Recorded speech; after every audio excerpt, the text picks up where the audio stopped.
ওই সামনের পূর্ণিমায় হইবে না কামটা নাকি? বেআই ওয়ান পিস এ মনু আরে তা তুমি ঘরে যাও তোমার ওই হৌরের পার দুলে নেবে না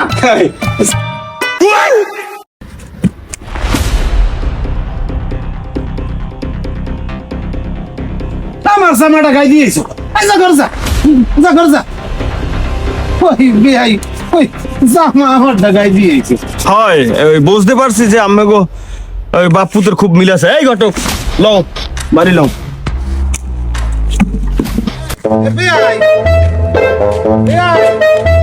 ও বেআই এটাই আনজান কা ওই ডেলি বেআই গুস্ত মুস্ত ভাল লাগে না বুঝছেন তো ওই পোলার মায়েরে কইছি ওই একটু হাত তেলে দিতে আর মুসুরি জানতে তাই একসাথে দুগ্গ খাই লইতে আর যাইবেন না নে ওই দুই বাপ মিললে খায় ওরে মা।